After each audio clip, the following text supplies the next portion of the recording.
chapter 4, the sword of flame. The first bloodline, Adam, Eve, Cain, and Abel, as told by Samson.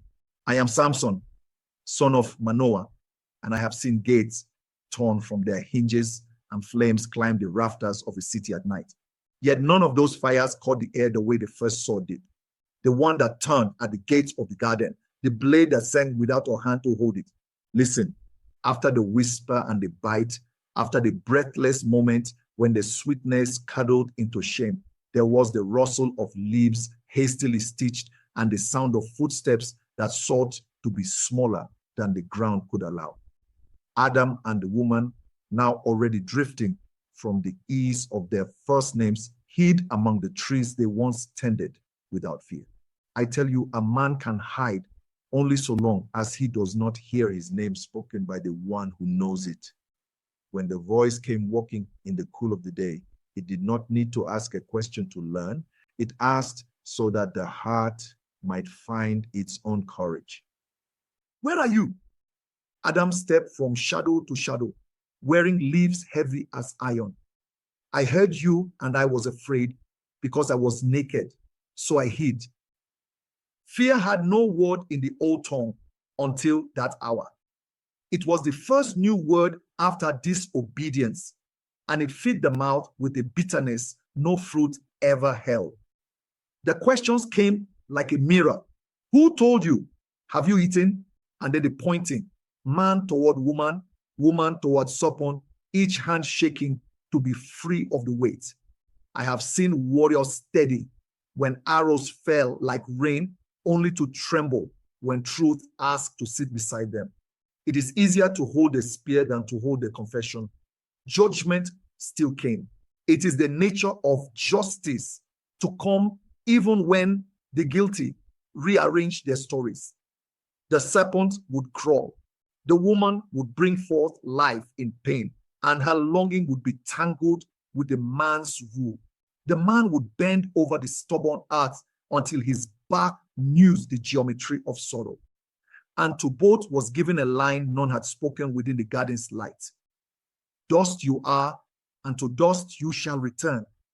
Do not think the voice rejoiced to speak it. Judgment is not the smile of a tyrant. It is the straight line drawn where a curve has wandered too far. And then an act almost no one tells with care. He clothed them. Animal skins heavy and warm, draped over leaf and shame, over the trembling that would not be soothed. I would not say more of that blood, but mark it. The first warm life spilled to cover cold hearts. A pattern began there that would run like a hidden thread through altars and thresholds, through doorposts and doors of men and years. Remember that when you hear the cry of the first brother. Remember it when you see smoke rise from two altars and one flame bend lower than the other. Adam looked upon the woman as the garments settled upon their shoulders. He named her anew Eve, mother of all living. It was a blessing spoken against a world of loss, a planting of hope in soil that had not yet learned to welcome seed. I've heard names given as boasts. This was a name given as prayer. And then the gate, they walked beside the voice to the eastern edge. East, where the sun rips the veil of night. East, where men to come would pitch their tents when they could not bear to face the places they had left. The garden behind them breathed with the ease of immortality, its rivers gliding like thoughts before the mouth tries to shape them. Before them, the earth waited, good, but no longer effortless, wide, but holding stones in his hands. At the threshold stood the sentinels, burning guardians whose faces could not be counted because they were not merely faces. Their presence was weight without mass, music without instrument. Between them, the blade, it turned upon itself like a star that had chosen to live on the ground. Its edges did not catch the light. It made its own. Every time the man's eyes tried to fix upon it, the blade was already somewhere else, already singing a different note. I have pressed my hand to hot iron. I have stood in the path of a lion's charge. That sword would have beaten deeper than either, not into flesh alone, but into possibility. It did not guard a place. It guarded a promise that life eternal would not be reached by hands that had already chosen to take without asking. The man lifted an arm as if to touch the air that warmed before that brightness. The woman's hand found his. Their fingers clenched together the way two branches twist in a storm, so neither is torn free. They stepped backward. They did not run. Even in exile, dignity can walk. They crossed the line. Behind them, the guardians did not speak. They did not need to. The song of the blade said what the mouth could never carry. What is lost will not be taken. It must be given again in a time you cannot yet name. East of innocence, the day began. Do not imagine a wasteland. The world beyond the garden was not the carcass of creation. It was beautiful, raw, vast, a canvas not yet brushed by a human hand. But beauty with a bruise is a different thing. The soil offered itself, but with terms. The wind was clean, but it could rise without warning and demand the tents be fastened twice. Rivers were generous until the season when they remembered their own strength and climbed their own banks. Thorns hid beneath blossoms, and the sweetness of honey lived in houses with stings. Adam leaned the weight of a hoe. His fingers, once unscarred, grew their forced language of callous. He learned the angle at which seed goes to sleep in earth and the exact silence a man keeps while waiting for a green blade to pierce the brown. He learned the day a man bends his back, not only because the rows are long, but because thinking upright feels like treason against what is no longer his. Eve learned the seasons of her own body, the tide and the ache, the knowledge of a life whispering inside even before it can be felt as a stirring. She learned to listen to small things, the way morning water tells the story of night air, the way a bird changes its song when a snake glides near, the way the man's breath grows shallow when he dreams of a gate he cannot return to. She sang to make the dark less sharp. She spoke to the earth with hands and eyes because words alone could no longer persuade it. At night, they told each other stories. The man spoke of names, how a lion's mane looks like a crown when it runs with the sun behind it, how a falcon's cry draws a line across the sky. The woman spoke of the day the breeze carried the voice so close that the leaves stopped being leaves and became a choir.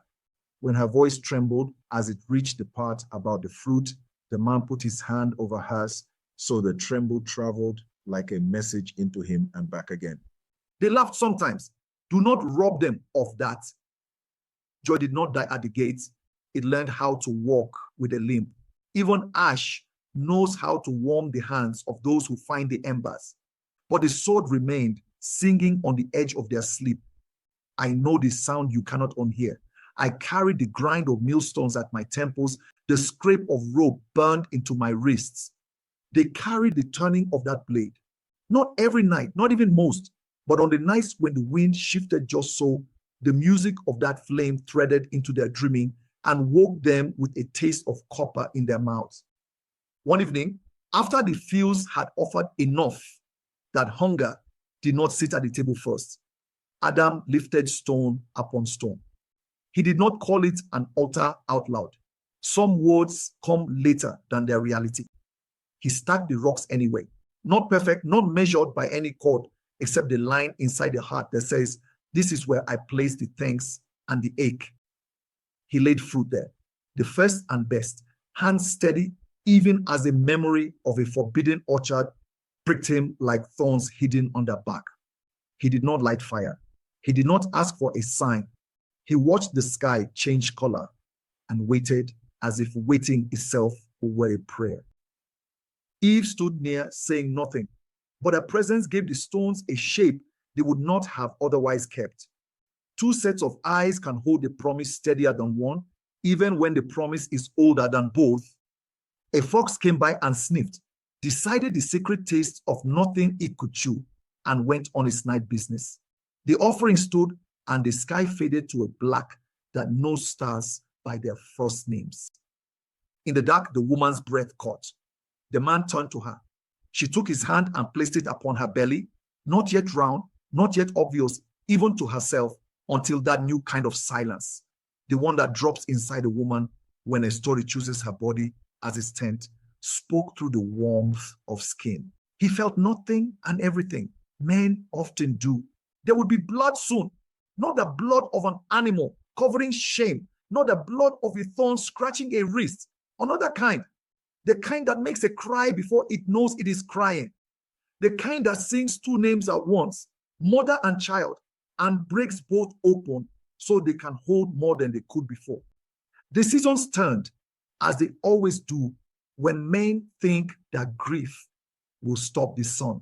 The woman learned how to sway when the weight inside shifted.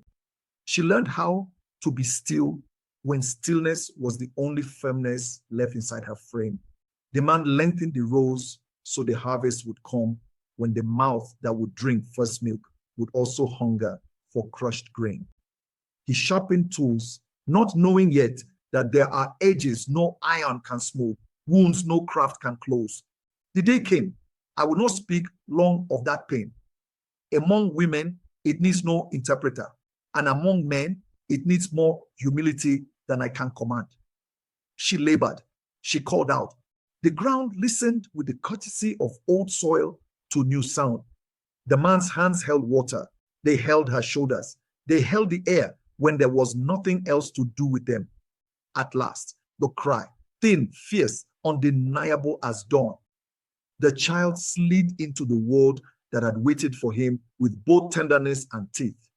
Eve looked upon the boy and said a sentence that holds more history than a library.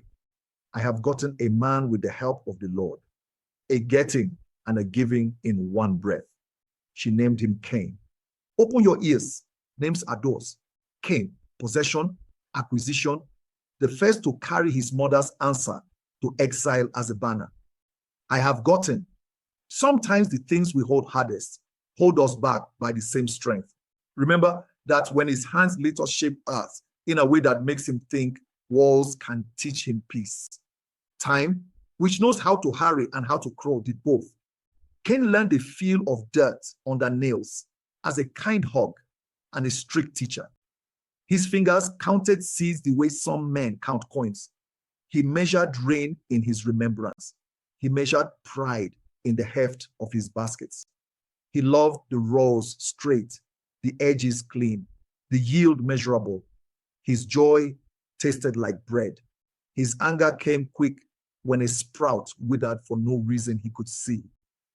Another child came, softer in the way of the cloud that gives rain after thunder has spent itself.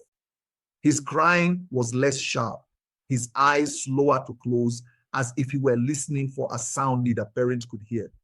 He preferred the edges of the fields where grass remembered the shape of the hoof. He loved the hollow of a lamb's neck just beneath the jaw. He learned how to find a sleep in an anxious ewe and draw it gently over both of them. His breath was the kind that animals learn to trust. They named him Abel, breath, vapor, mist that rises in early morning and makes everything it touches briefly shine. Two brothers, two roads that walk beside each other for a while, as roads sometimes do before they split like a river, remembering it has more than one destination. Do not yet choose between them with your affections. A field needs a fence, a flock needs a pasture. The earth asked both kinds of hands to keep it honest. At the edge of the camp, the stones Adam had stacked became a place with memory. Not every day, not even every week, but whenever the inside voice, quieter than thunder and louder than shame, said, bring me the first, someone came with arms full, Cain with grain and clusters, and the oil shining in clay. Abel with a lamb, taken not from the weak, but the strong, the one his hands like best, because offering must taste like loss if it is to feed more than the mouth that gives it. I am running ahead of myself, you say. Perhaps, but open loops are roads that must be drawn before the feet can find them. We are not yet at the smoke that bends one way and not the other. Not yet are the eyes that watch and harden. Not yet are the field where the earth learns what it means to drink the blood of a man. First, we must understand the bitterness that sweetens beneath the tongue of a father who will one day stand between two sons and know there are words that do not prevent a blow. Return with me to the gate a last time. Sometimes Adam climbed a rise from which he could see, in a line too thin to be a path and too bright to be a river, the far shimmer where he believed the guardians still kept watch. He did not go nearer than respect allows. He stood and held his breath as if that old air might pass over miles and enter him again just enough to ease the ache behind his ribs. He did not tell the children the details. He spoke of a garden like a father speaks of his youth with a smile, not for the boy he was, but for the man who can love him without wanting to be him again.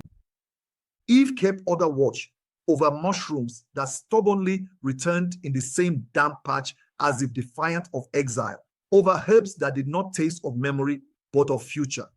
She told stories too. In hers, the voice did not thunder. It weathered. In hers, the serpent did not hold the last word. In hers, shame was a garment that could be folded and put away when work was finished. At night, Cain asked questions about boundaries, how far the row should run, how many steps before a man becomes a stranger to his own house.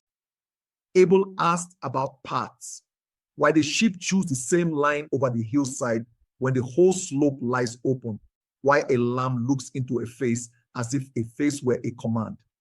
Neither asked about the sword. Children rarely ask about the wound their parents hide. Well, they learn it by inheritance. Still, the blade sang, not to accuse, to promise. Every time it turned, it said, there is a way back, but not by stealing. The way will cost what you do not yet know you have. It will take longer than you think, and you will think it has been lost when it has merely been sown. In my own end, I learned that a collapse can be a doorway. In theirs, they would learn that a cry can be a key. On a morning when the mist sat low and made Abel's name visible to the eyes, the boys walked with their father to the stones. Cain's hands were clean. He had washed them until the soil gave up its hold. Abel's hands smelled of lanolin and the sharp sweetness of hay cut too late in the season. Adam said little. He looked at each son with that weight a father carries when he knows that love divided is not less love, only more complicated. Cain arranged his offering with a craft that was almost art. He made a pattern of grain and fruit, a circle within a square, a rule within a field. Abel laid the lamb as if he were putting a beloved to sleep. They cut quick and sure, the eyes covered so they did not remember the world with fear. Smoke rose, but no, do not run. The moment has not arrived. We are not at the gaze that falls with favor upon one and glances past the other like sunlight slipping off a stone. We are not yet at the shoulder that tightens, the jaw that clenches, the wordless prayer that sounds like a growl. That is the next turning of the road, the next stone your foot will feel through the thin soles of your hope. Here, for now, hold this. Exile did not end the voice. It changed how the voice was heard, not in the cool of the garden only, but in the heat of the field, not among whispering leaves alone, but in the cry of a child and the bleat of a ewe and the scrape of a hoe at dawn. The world was not what it had been, and yet it was not abandoned. I must say it again for those whose nights are long. You can be east of Eden and still under a sky that listens. The sword still turns, the guardians still stand. The gate is closed to hands that take, but there is a road being paved, stone by stone, story by story, through wilderness and through wombs, through altars and through betrayals, toward a day when another garden will cradle a different decision and a different dawn. Between those gardens lies a field. In that field, two brothers will stand. One will speak, or perhaps he will not. One will rise, or perhaps he will not mean to. The earth will learn a new taste, and find a voice of its own. And the voice that walked among trees will ask a question that is still being answered by every mouth that draws breath. Where is your brother? But that is for chapter 5. Let the sword sing you to sleep tonight, if sleep will have you. Here in his turning, not only loss, but promise. A way is being made, even when the feet that must walk it do not yet understand the journey.